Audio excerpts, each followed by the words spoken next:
Et avant de retrouver Mathieu Serron, une dernière info tombée dans la nuit en provenance des États-Unis. Sachez que Donald Trump a annoncé des droits de douane de 25% sur l'aluminium et l'acier importés aux USA dès ce lundi.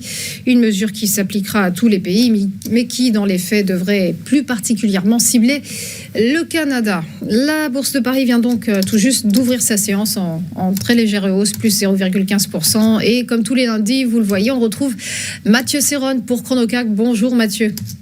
Bonjour Lynn, bonjour à tous. Vous êtes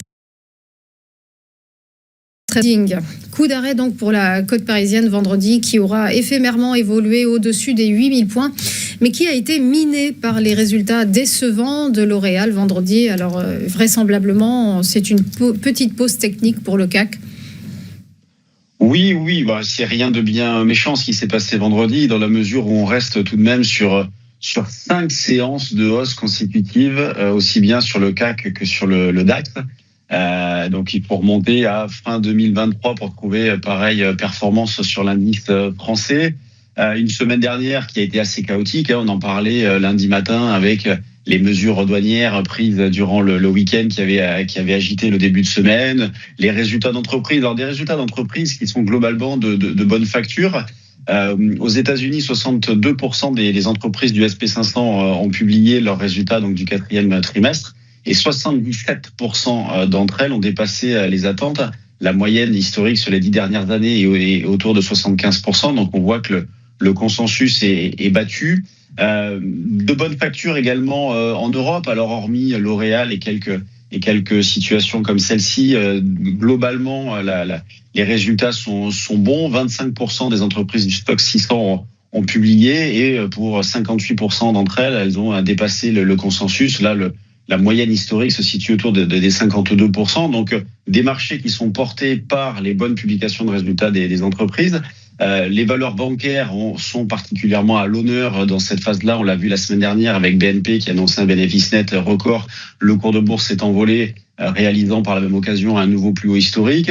La Société Générale aussi a publié des chiffres qui ont été salués par les marchés. Jeudi et vendredi, le cours de bourse s'est apprécié de 18% environ. Cette semaine, nous aurons 8 sociétés du CAC qui vont publier. Donc demain, Kering, mercredi, Essilor et Michelin, jeudi, Legrand, Orange, Unibail et vendredi, Hermès et Safran.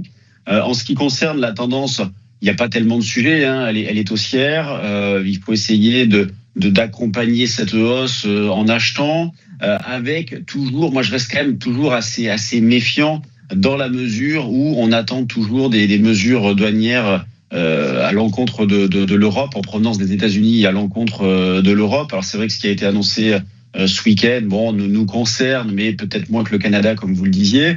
On peut penser, et ça serait même vérifié, c'est l'Allemagne qui serait le plus touchée en cas de mesures douanières, puisque l'Allemagne a un excédent commercial important avec les États-Unis.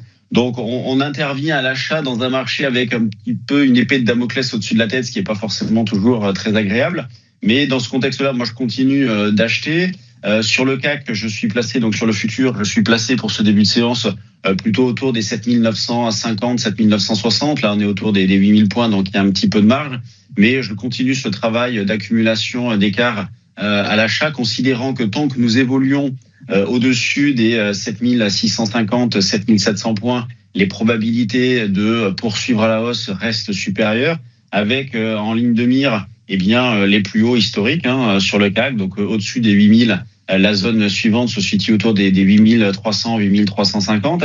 Et pour bien s'adapter au contexte, moi, ce que je réalise en ce moment, ce que je propose de faire, c'est de mettre en place de petites couvertures pas trop chères, comme par exemple des achats de put spread.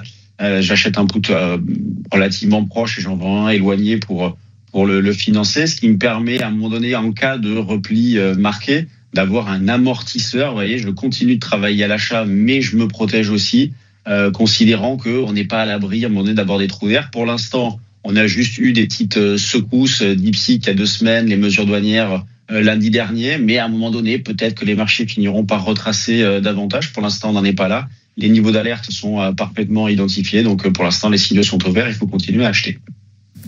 Merci beaucoup Mathieu Serron pour votre décryptage. Belle journée à vous.